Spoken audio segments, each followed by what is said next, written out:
but she wasn't the ultimate fucking villain.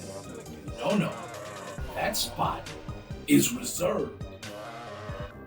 That spot is reserved for somebody we knew a long time ago, who, after a while, we kind of grew to forget. The prequels reintroduced him to us, or at least showed us his backstory.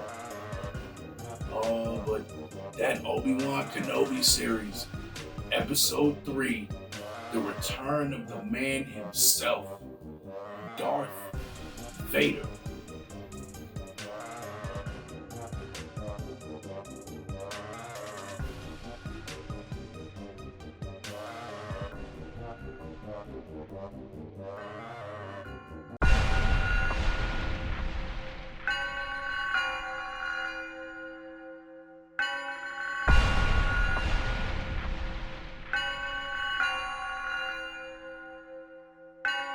Dynamic entrance kicking in the door like that. Turn up to the max, shooting energy up to the sky. Tap into the station 935, it's time to rock. Swooshy color backgrounds just to let you know we fly. Undefeated, never beaten, cause we got the skills. Striking all this black gold, you would think we had a drill. We got what you need, homie, so come and get your fill. Relax and unwind, it's time to anime and chill.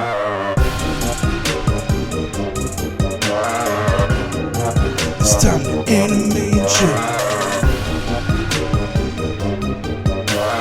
Relax and unwind, it's time to anime and chill.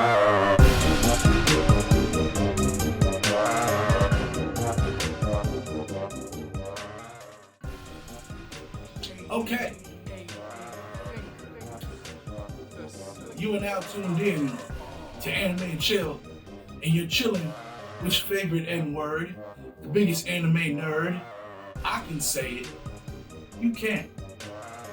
Alright, this week is gonna be a little short.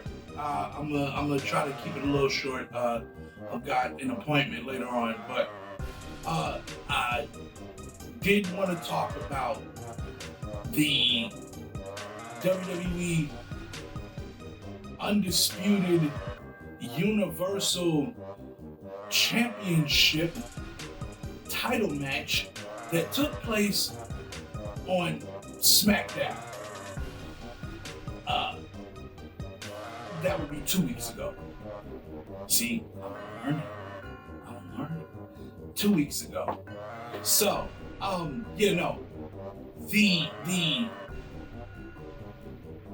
going to get into that. I'm going to talk also about Obi-Wan Kenobi, the Disney Plus series, and my thoughts on that, because as of this moment, tomorrow will be episode 5. Well, by the time y'all see that, it'll be last week's, well, not episode 5, but episode 6. The finale is coming out tomorrow.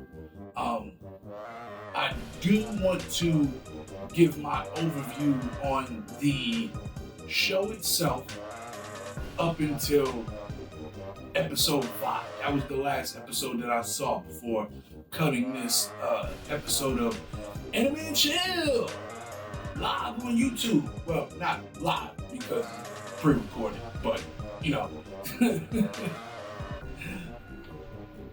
But back to what I was talking about. I do want to talk about some Obi-Wan Kenobi because, like I said, I didn't know what to expect from the show, and seeing everything and how it turned out, I actually rather enjoy it somewhat. There are some parts that I don't like. I'm going to talk about that and why I don't like them. And feel free to go down in the comment section and give me what for. But, also, I want to talk about, I don't think I'm going to get too deep into it. Film Red is coming out, I believe,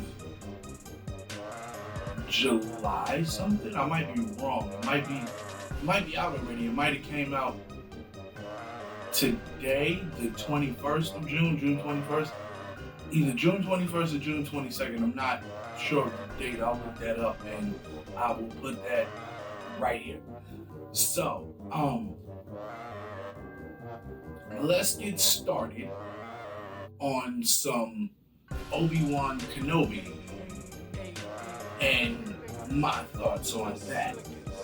So, Obi-Wan Kenobi, the new series on D+, because I'm not even going to go into that. The new series on Disney Plus is actually rather, I don't want to say refreshing, but it's informative. It's informative because with that, they start you off. It's 10 years after Order 66 has been invoked. And for my non-Star Wars viewers, Order 66 was the order to assassinate any and all Jedi, which was enacted by the evil Emperor Palpatine. So, now that you have context, let's move forward. So they're 10 years after Order 66 has actually been invoked. And for the last 10 years, the Sith have been hunting down Jedi and assassinating them. Because you know what they say, when you great, it's not murder, it's assassinate. Shout out to Lil Wayne. So they're going down, hunting down Jedi and killing them. And so the series kind of opens up on Tatooine, on Uncle Owen's farm, and they kind of show you Luke. That, in my opinion, was a bait and switch. That was to tease you like, oh man, so we're gonna watch how Obi-Wan was watching over Luke Skywalker and fending off any possible threats that came at Luke or Uncle Owen and the family and anything like that, and how Obi-Wan was technically his silent protector and all of that. Nope. Luke Skywalker was in this series for all of 20 seconds, and that's spread out over 2 episodes. Yeah. So, they pretty much told Luke Skywalker, GFY, pal. So,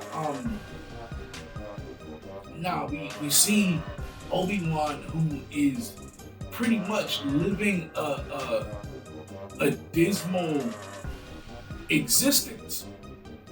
Because you can't really call it living, because he's shuffling day after day, working on, I'm not sure what kind of factory he's in, but I know he's cutting up some kind of meat like a butcher. Because they show you this montage of day in, day out. He comes in, he works, and at the end of his work day, he's sneaking food to feed this weird camel-looking thing that I'm guessing is like his pet or his ride or whatever the case may be. So they set that up like to let you know. So Obi-Wan is laying low. That's what they're trying to show you with that. And so he's laying low, and then they give you a shot where he's looking through his binoculars and he's watching Luke Skywalker, right? And the next day he gets visited at the transport by Uncle Owen, who throws him this toy that he had left for Luke. And Uncle Owen is like, bro, I told you, leave him alone. Stay as far away from him as possible. The last thing he needs is a Jedi hovering over him. And Obi-Wan is like, dude, I know, I'm just, it's just a toy. He didn't even know it had to come from me. right? And Owen is like, but still, all the same, we don't want your help. We don't need your help. Please leave us alone. Well, while all this is going on, there's a group of Sith hunters known as the Inquisitors. And they're the big bad, so to speak.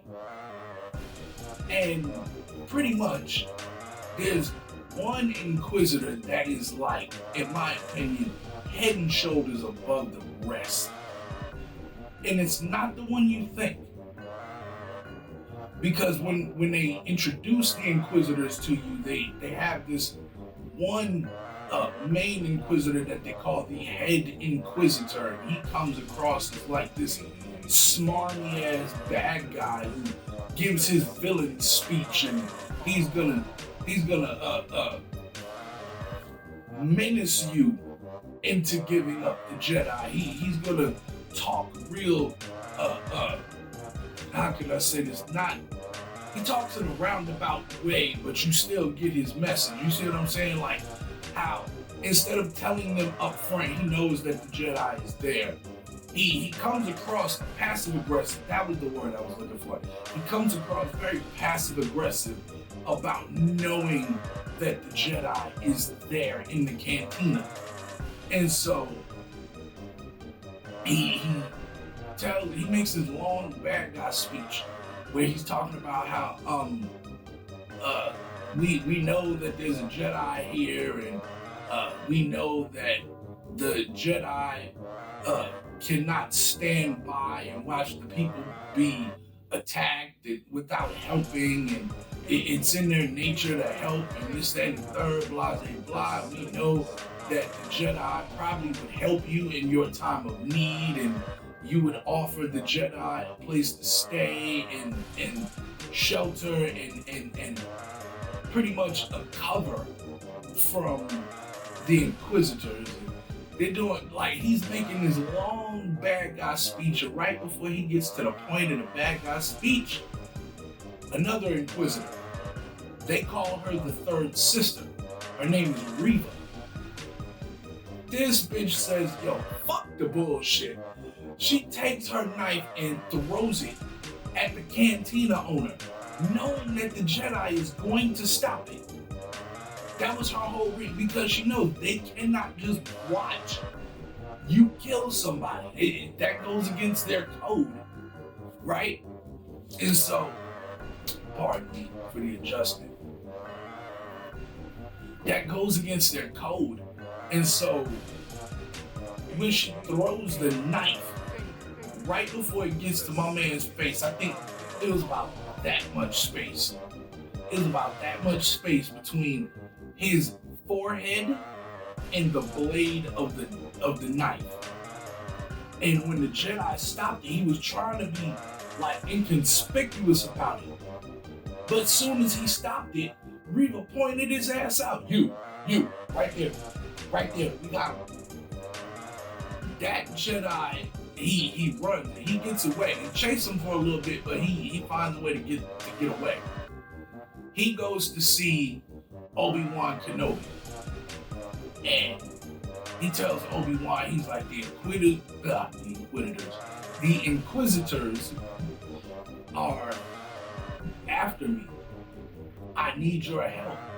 And Obi-Wan tells him, bro, you got the wrong person. He's like, no, you're Obi-Wan Kenobi. You're one of the greatest Jedi. He's like, actually, my name is Ben Kenobi. Obi-Wan Kenobi died years ago. I cannot help you, my friend. If you really want my help, he said, you take that, pointing at his lightsaber. He said, you take that, go bury that shit in the desert, and go live a simple life. That's how you survive. That's the only help I can give you. Outside of that, leave me the fuck alone. So, that Jedi leaves. And again, we keep going through a day in the life of Obi-Wan, and he's watching over Luke Skywalker. At the same time, Obi-Wan is haunted by the memory of Darth Vader.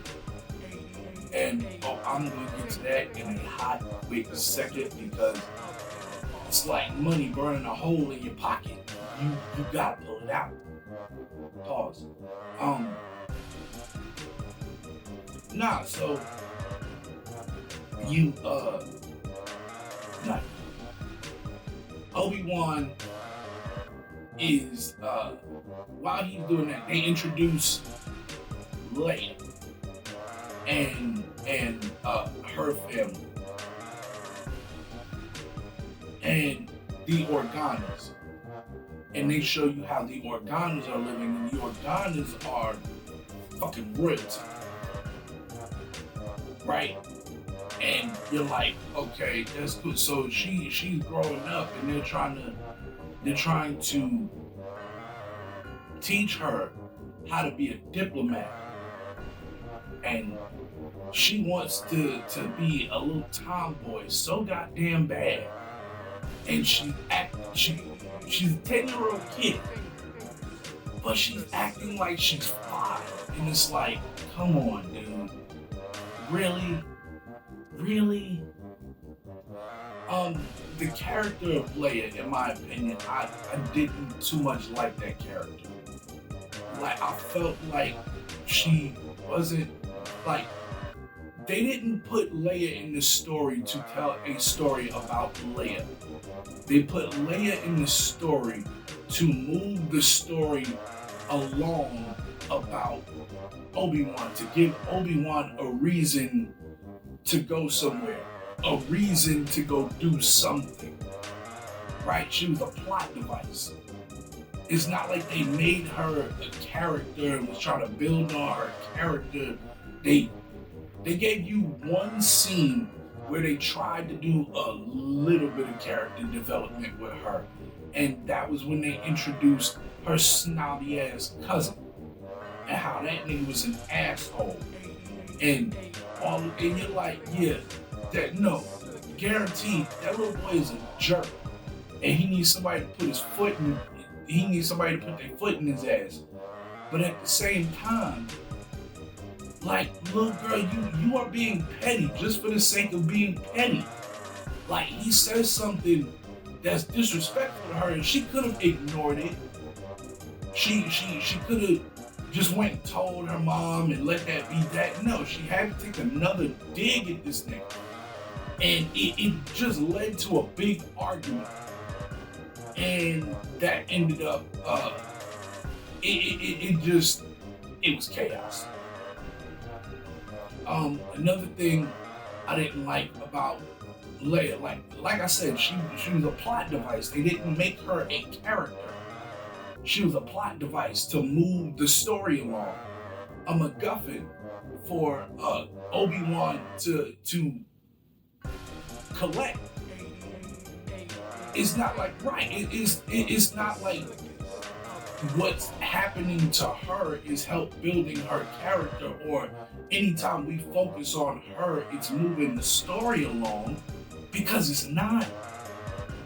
It literally freezes the story in place, or it does stupid shit like what we seen in episode 4. Hang on a second. So, Leia gets kidnapped by these, I'm guessing they're bandits of some kind of traffickers, and they're supposed to bring her back to someone. You later find out that someone is Reva of the Inquisitors. And the whole reason they kidnapped Leia was to draw out Obi-Wan. Now let's pause for a second. Rewind. Because if you know anything about the original Star Wars, Obi-Wan Kenobi said he spent his time in the wilderness watching over Luke because Luke had the ability to bring balance to the Force, or he could send that shit into complete chaos. So Obi-Wan Kenobi needed to be there to watch over him just in case he started, you know what I'm saying, drifting over to the dark side. Obi-Wan could have kind of been there to tap him back into place, like, nah, you stay in your lane, little nigga, stay in your lane. But yeah, nah, so the Inquisitors, they kidnapped Leia to draw out Obi-Wan, and then Leia's father, Senator Organa, goes to Obi-Wan like, nigga, you're springing the trap. Okay.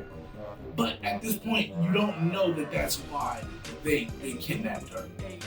You don't know that. You just know they kidnapped Leia, but they didn't offer up a ransom. In what world do you kidnap a person or a child and don't offer a ransom? Because usually when you kidnap a person and don't offer a ransom, it's because you don't want any monetary compensation. You want a face-to-face with a certain person, and the only way to get that person to come see you face-to-face is to grab someone they care about, right? So, again, they take Leia, and the whole time she's with the Inquisitors, it's like, dude, it just felt out of place. I'll say that. Another thing I didn't like in episode 1 and 2, you had people chasing Leia on foot. This tiny little girl running with her feet kicking as fast as they can go, and she's barely moving. Like, if you watch the screen, you see her feet kicking hard, like she trying to start the Flintstones car. But then you watch her move on screen and it's slow. But then you got these adult people behind her not able to catch her. What? This little girl is running negative -1 mile an hour. You can't just reach down, pick her little ass up, like, got her.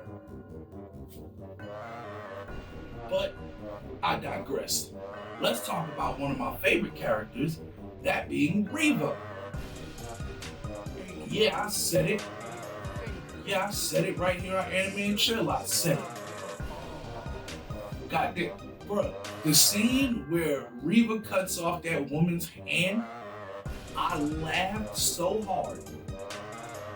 Because she set it up perfect, right? Like when she walked up on Uncle Owen, talking about she said, you're not a Jedi, but you know where one is. And she's like, tell me where the Jedi is. And he's like, I got no loyalty to the Jedi. Like, fuck the Jedi. Because the whole time he knows Obi-Wan is literally 10 feet from him. And he's like, yeah, the Jedi don't do nothing but bring problems. Fuck the Jedi. I ain't got no love for the Jedi. And she was like, so Owen, what do you do? He said, I'm a farmer. You're a farmer? You got a family, Owen? Wife? Couple kids. You want to protect your family? You think you can protect them from me? Then she turns around to the crowd and goes, somebody better tell me where the Jedi is, or this man and his family dies. What? Yo, that's fucked up. Don't put that on us. Like, you want to kill this man.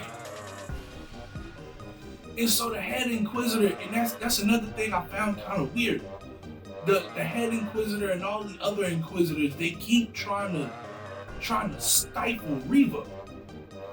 Because they keep trying to do this passive aggressive, yeah, we bad guys, but we're elegant bad guys, and we do things with class. And she is of the lower class. She came out of the gutter like trash.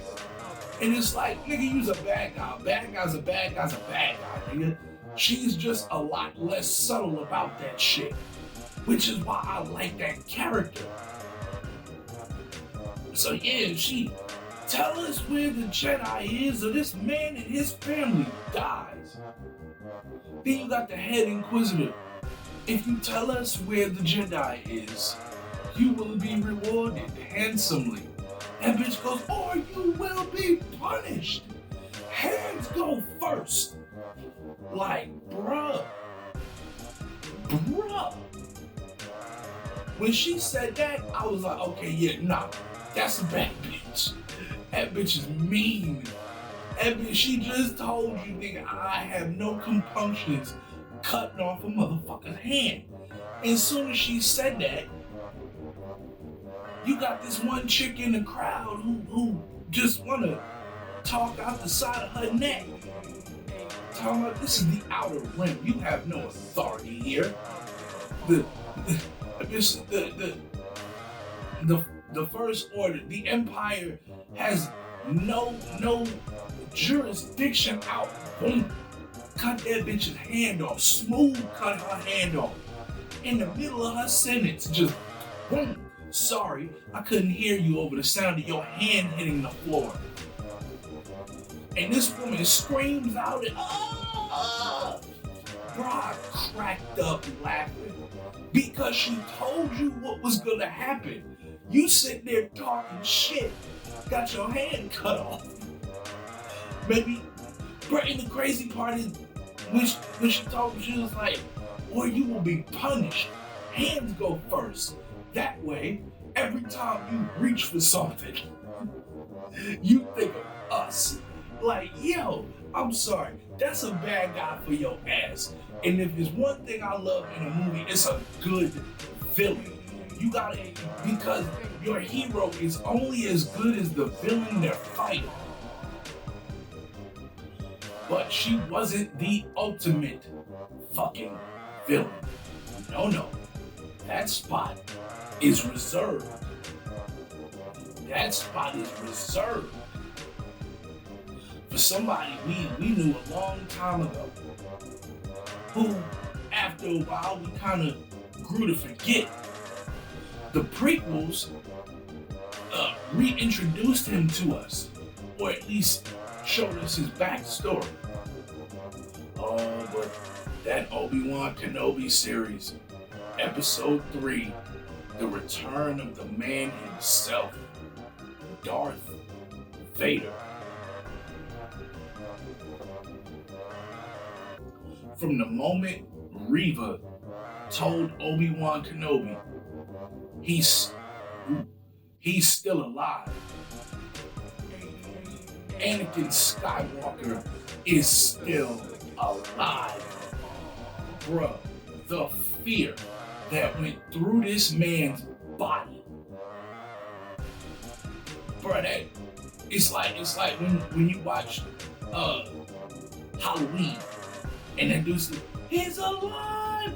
Michael is still alive! He's alive! Bro, the look on his face was like somebody just told him, no, the devil is walking the earth and he's looking for your ass in particular. Bro. Obi-Wan saves Leia, and that rescue was botched, but not on his part, because he's trying to save her and she's, I don't know you, I'm gonna run away. Wait, so you're gonna run away from the person who's trying to rescue you from your kidnappers because you said, I don't know this man. So you want to stay with your kidnappers? No, I want to run away and do my own thing. You're a 10-year-old child. You might be able to run from these grown-ass idiots who are tripping over their own feet, trying not to catch your ass. But you can't fight a laser when this bitch Reva, yeah, no, I'm not chasing you. No, if you run, I shoot you. That's in my opinion. If you're someone who just kidnapped a child, don't you think it would be necessary to instill some kind of threat to keep them in line? Like, oh, if you run away, we kill your parents. What? She ain't gonna run away. And then, if her parents send somebody to rescue her, she's not gonna go with them because she believes that they're gonna kill her parents. But that wasn't the deal. That wasn't the deal. The deal was, I'm gonna run away.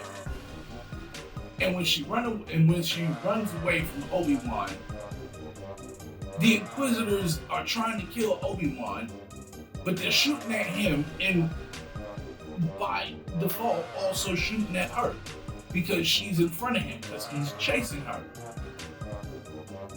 After he finally saves her again, she blames him for being shot at. Like, oh, if you wouldn't have showed up, I wouldn't have been getting shot at. No. They weren't shooting at you, little girl. They were shooting at me. And the only reason they were shooting at me is because you ran away from me. So we could have been in and out. We could have snuck out without even being seen. I would have had you back home for dinner. Then I could have told your pops, never, ever in your life, contact me again. Like, bruh, I'll poke my head out to save your daughter because we're friends, nigga. I almost got my shit cut off. Because that bitch has a hard-on for Jedi. But yeah, no. When Darth Vader came on the screen, though, when my man came on the screen, though, oh yeah, no, it was OV. It was OV. Bro, when Darth Vader showed up on, I forget what that the little planet, the travel planet was that they went to, and the first thing he did was when he got on the street, he started walking down the street. First off, the streets were empty. Obi-Wan had ran into, I forgot this new chick's name, the chick that was a double agent. I'm not really gonna get into her character because her character didn't matter. She didn't move the story along at all. She was just there to help him get out of a tight squeeze with that CGI water, but that's something else. So she shows up and she tries to help. Obi-Wan tells her, hey, take Leia, get to the transport, make sure she gets home safely. I will draw Vader away from you.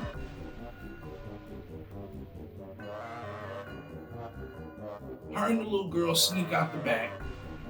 I keep calling her the little girl, Leia. Her and Leia sneak out the back. And they get to the spot where they're supposed to meet their pickup. And this woman tells this 10-year-old child, stay here. I'll be back. I'm gonna go help Obi-Wan. No, bitch, Obi-Wan told you to help the little girl. So then we get the long-awaited fight with Vader and Obi-Wan. Wait, before I even get to that fight, before I get to the fight, Vader going through the town, looking for Obi-Wan, snatching people the fuck up out their house. Bro, he force grabbed the dude out of his house, while choking this man in the air. We all remember the scene from Star Wars: A New Hope when that one dude on the ship was talking shit, and Vader looked at him and did like this, and you see my man.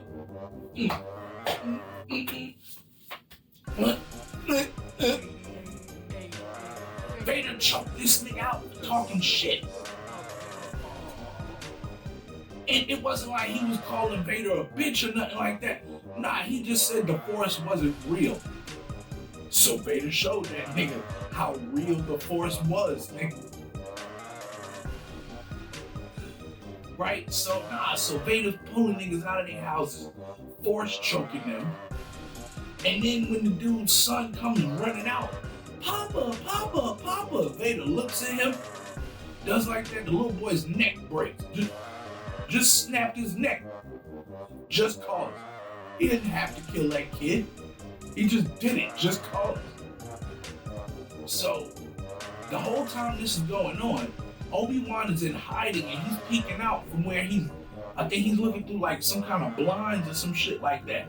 And he sees Vader force pull a grown man out of his house and choke the shit out of him. And then break his son's neck.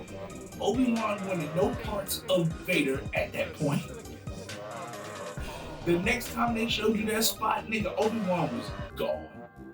That motherfucker snuck out the side, and he was trying to get the fuck away from Darth Vader as quickly as possible.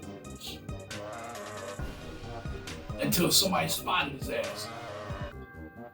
And then we get that weak-ass lightsaber battle. And I said it was a weak-ass lightsaber battle because, bruh, Obi-Wan was too terrified to fight.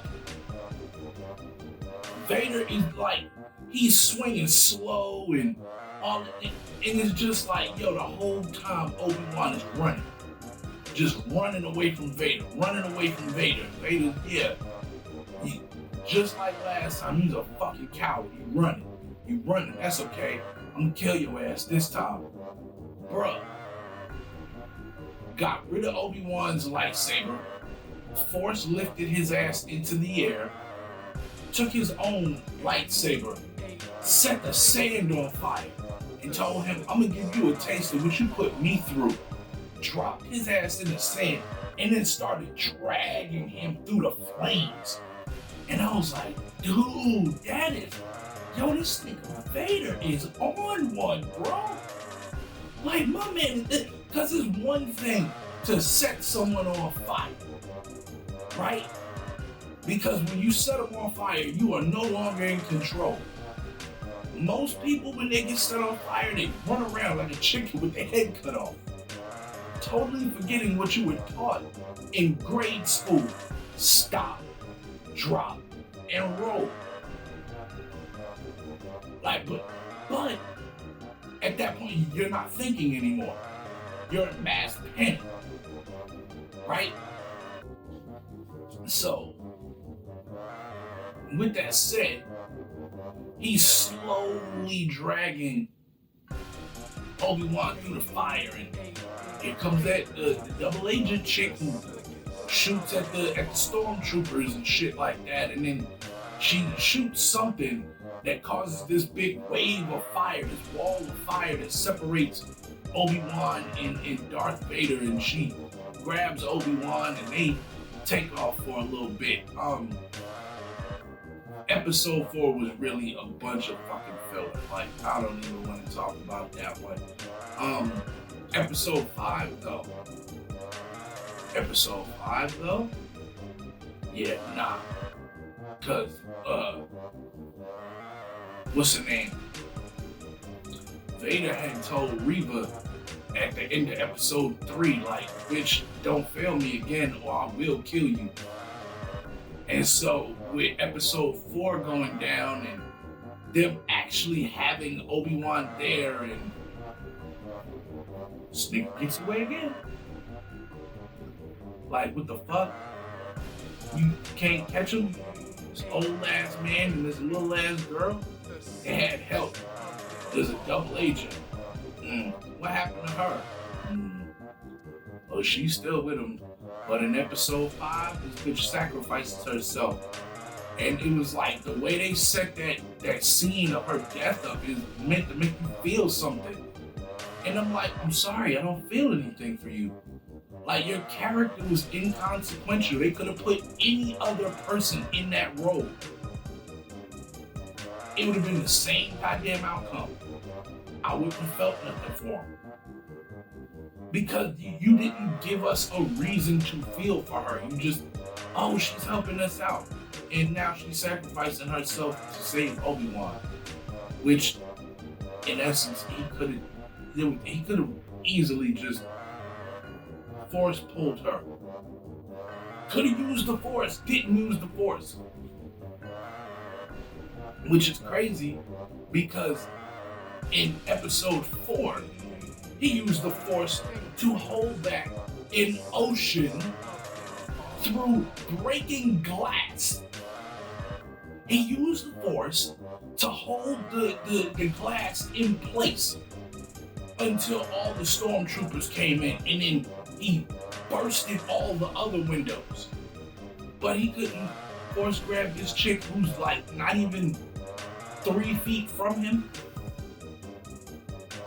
He might not have been able to reach down and pull her, but he could use the Force.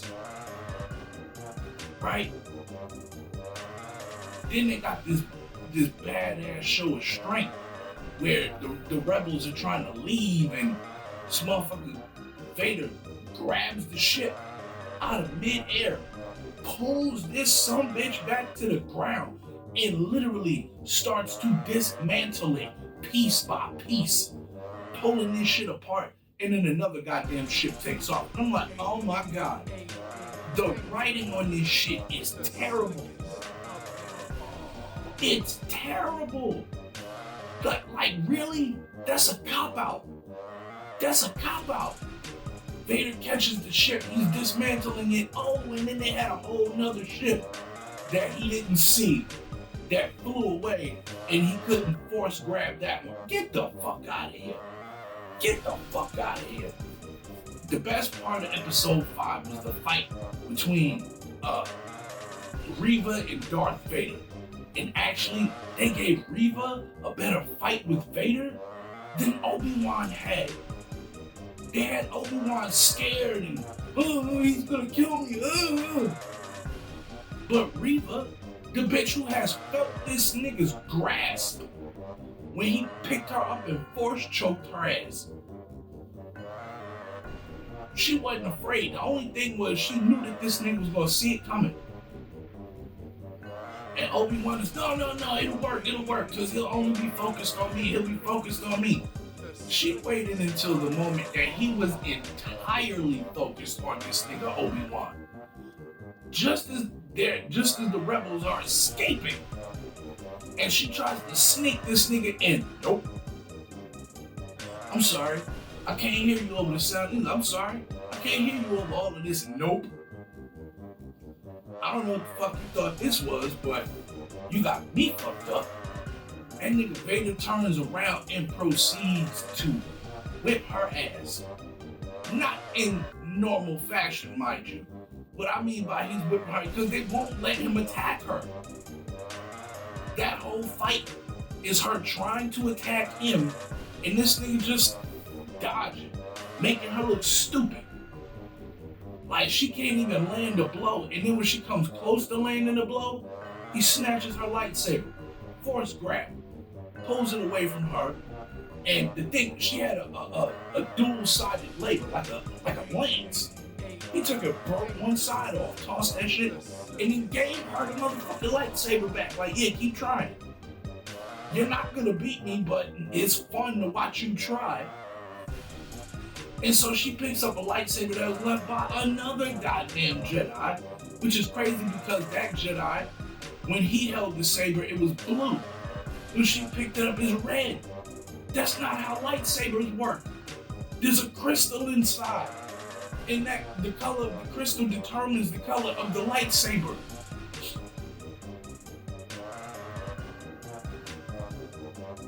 You can't just, if you're a Jedi and I'm a Sith, If I pick up your lightsaber, it doesn't turn red just because I'm a Sith? No. But nevertheless, so she's trying to hit him. He's making her look like a fool. Then there's even a part where he takes her second goddamn lightsaber from her. So now he's holding both of the lightsabers, but he does not attack her. My thing is, then why set up this whole fight? If you don't want to show this man fighting this woman, why even bring up the fight in the first place? Oh, because Reva mentioned how, well, they showed you how Reva was one of the younglings that Anakin killed in The Phantom Menace in episode 3. No, The Phantom Menace was episode 1. That's right. Star Wars episode 1. In episode 3 was Revenge of the Sith.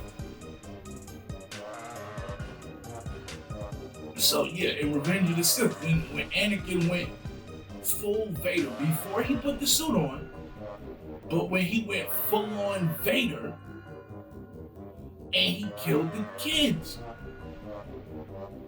He thought he killed her, but she was still alive. Then after the fight, he tells her, oh no, I knew it was you the whole time. Like, what? Then kill her now. Nope. Left her ass alive. All in all, some parts of the show I enjoyed. Like I said, everything with Darth Vader. And I'm so glad they got Hayden Christensen to come back in. Everybody's talking about how they did terrible with the de-aging technology during the sparring scene between Obi-Wan and Anakin. But here's the thing, what you're also forgetting, Hayden Christensen is in a suit. He's playing Vader. He's the one in the fucking suit. And I know this because I seen an interview with his talking to him and Ewan McGregor about doing the fight in Obi-Wan episode 3. And Ewan McGregor was talking about, he was like, yeah, he said, nah, watching the clips of you in the suit from Revenge of the Sith, that's one thing. He was like, but to be on set and to see you coming at me in the suit, he was like, that's a whole different feeling. So, all in all, yeah, Obi-Wan, like I said, I like it. It's a lot of parts that I don't like, but I'm able to watch it and enjoy it for what it is. Like I said, I like Reva, I like Darth Vader. Them other Inquisitors, man, them niggas are some bitches. Like, straight up, them niggas are some bitch ass niggas. But I can save that for another day.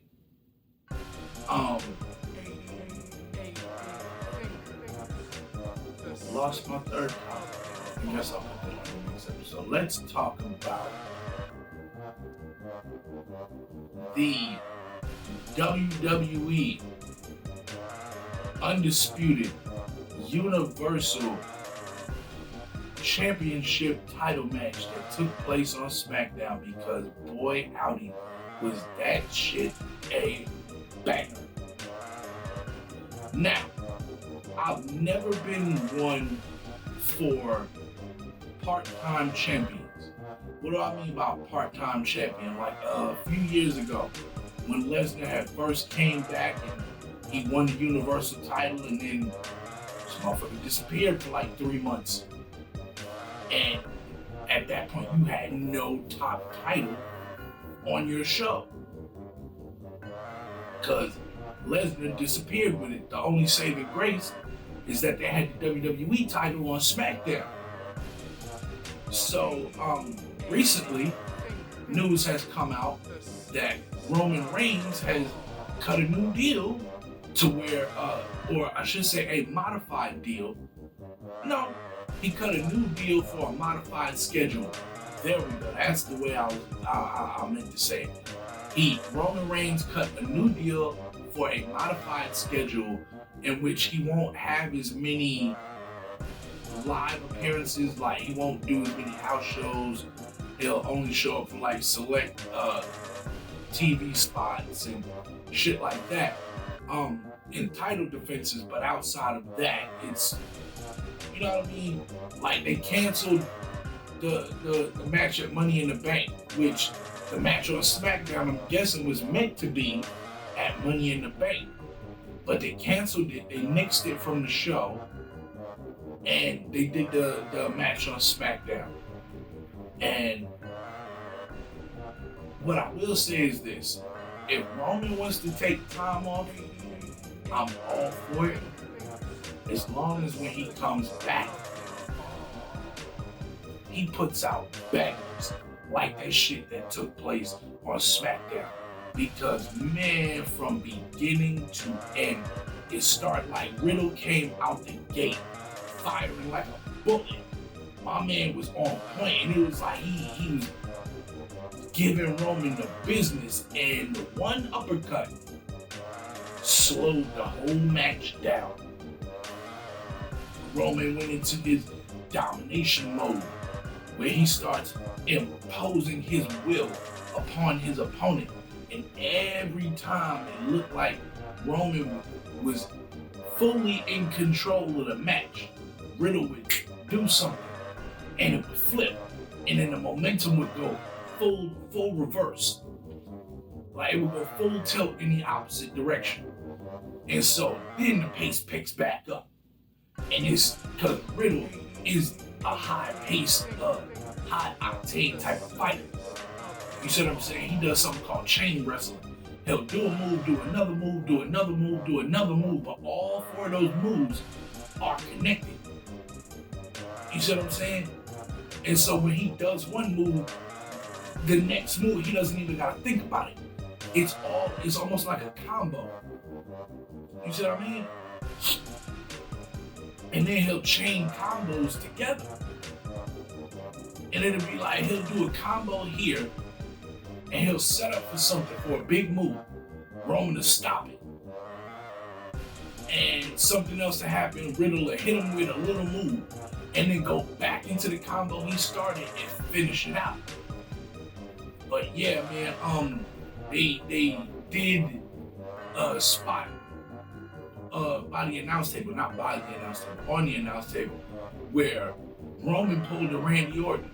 He took Riddle and he did the back suplex where he threw him up in the air and let Riddle splat down onto the announce table. And then one of the best parts of the damn match, Roman looks into the camera and goes, "Where you at, Randy? Where you at, bro?" Yeah, that's right. Stay your ass at home and nurse that back. You don't want none. I run this shit. Get back in, him and Riddle go at it. Like, I'm talking about go at it. And then Riddle starts to turn up, throws him outside, goes outside with him, picks him up, back suplex on the announce table. Like, no, let me show you how to do this, son. You can't do that shit. I can. You know, I can say it. You can. But, yeah, nah, so, bruh, I'm talking about Riddle was fighting his ass off. But I mean, you got to, especially when you dedicate a match like that to your fallen homeboy, Randy Orton. Like, bro, you can't half-ass that match. You gotta fight that match with your whole ass, right? And you gotta bring some ass to whip some ass. And I can't say Riddle brought it. And Roman whipped his ass. But. There was so many near falls that Riddle had where you actually started to believe, wait, is he really gonna do this? Is Riddle finna Is he finna sneak one out? Like, Roman went for a Superman punch. And in the middle of his Superman punch, Riddle hit him with a jumping knee. Kneed him all in the jaw. Then there was a spot where Roman had set up for the spear. Like, I'm talking about, was in the corner, did the whole, ooh, wow, all that shit, did that.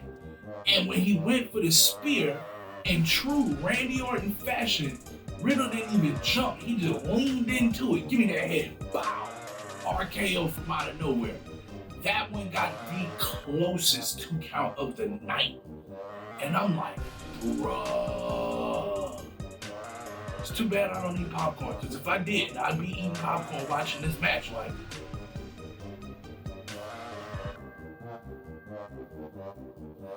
Like, dude.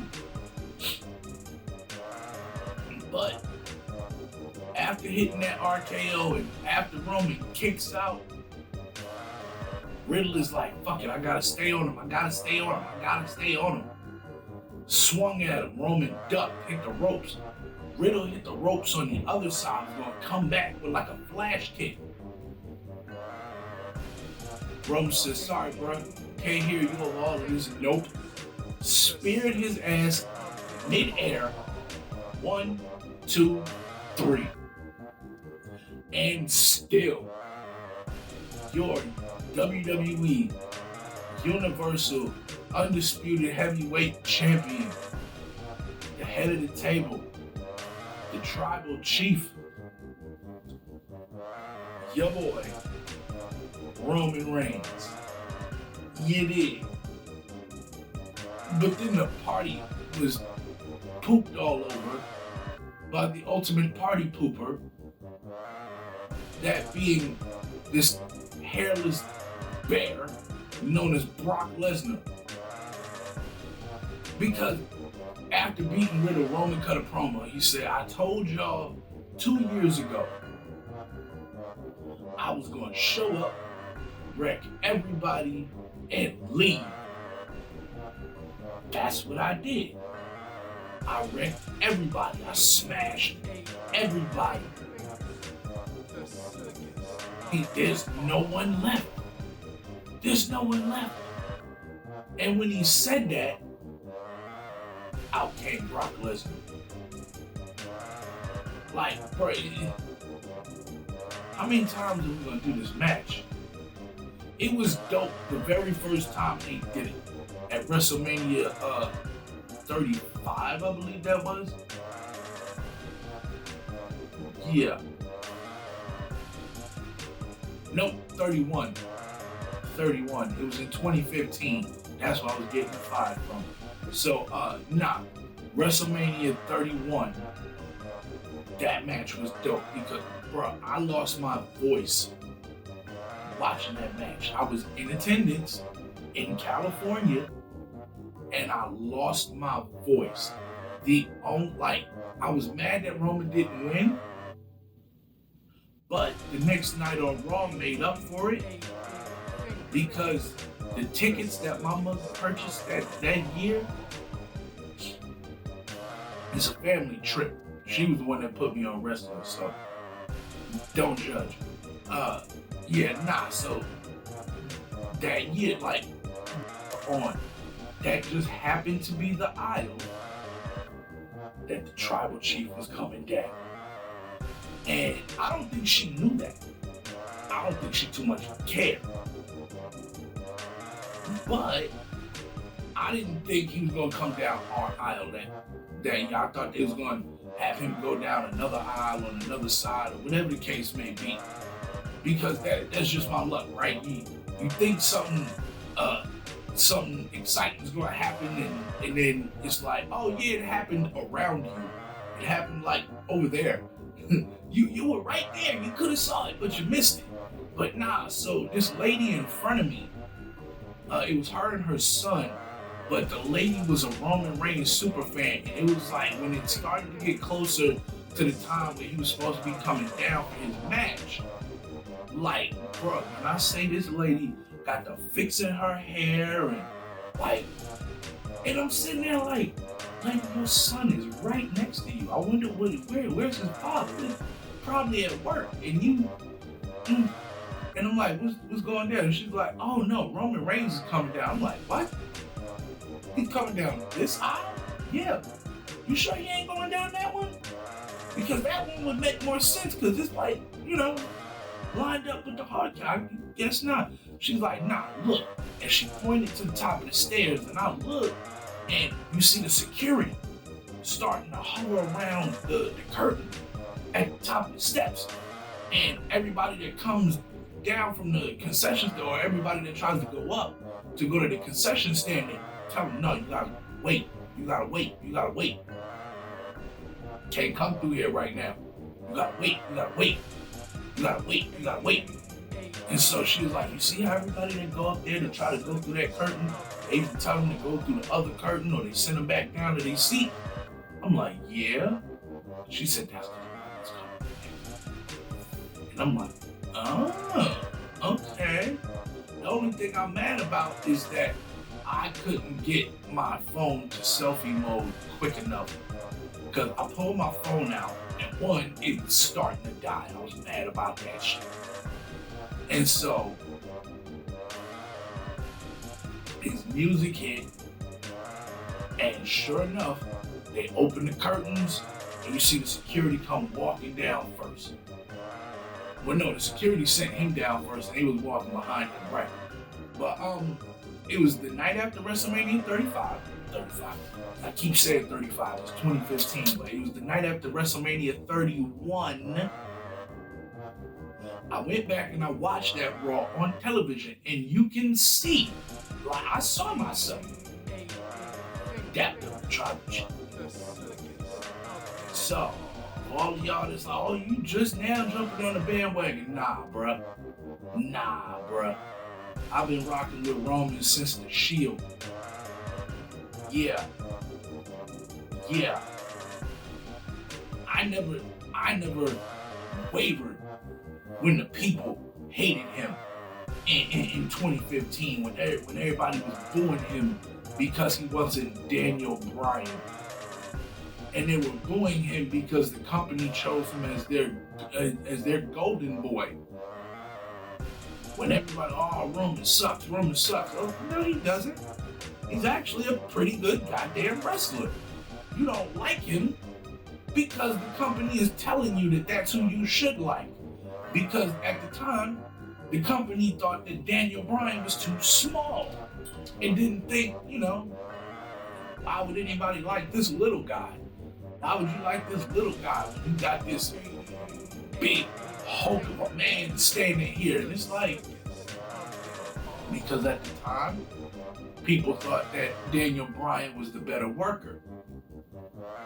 Then I saw an interview with Daniel Bryan where he said that his favorite person to work with in the ring was Roman Reigns. So here it is. He's your favorite wrestler's favorite wrestler. And y'all hate that nigga. Why? I'll tell you why. Because y'all have no respect. You have no decency, no home training, no class. But it's okay. It took about 7 years. Not even 7, we gotta go back 2. It took 5 years for people to really understand. And now, there's no question. Anytime he shows up, y'all know what to do. Acknowledge your tribal chief. With that said, I've been droning on for way too long. So, it's about that time. Great. Before I get into my exit, I do have to do a little bit of administration. I gotta pay some bills, as they say. So I would just like to say, do me a favor, hit that like button. And after you hit that like button, I need you to go ahead and tap that subscribe button. And make sure the notification bells is on so you don't, miss an episode of Anime and Chill. Because we starting to pick up more, and this is episode 4. Episode 3 is up. And episode 3 I had to kind of break into 2 parts. Only because the program that I'm doing my editing on, when I try to render it out, anything over an hour, it kind of cuts it off. So I gotta break it up so I can only do max an hour. So anything over an hour is gonna be a whole separate video to itself. But that problem will be fixed shortly. So by the time this episode goes up, I should already have that fixed. So it's about that time. Go ahead and grab your favorite person, throw on your favorite tunes, kick your feet up. It's time to Anime and Chill. Peace. Dynamic entrance kicking in the door like God. Turn up to the max, shooting energy up to the sky. Tap into the station 935, it's time to rock. Swooshy color backgrounds just to let you know we fly. Undefeated, never beaten, cause we got the skills. Striking all this black gold, you would think we had a drill. We got what you need, homie, so come and get your fill. Relax and unwind, it's time to Anime and Chill.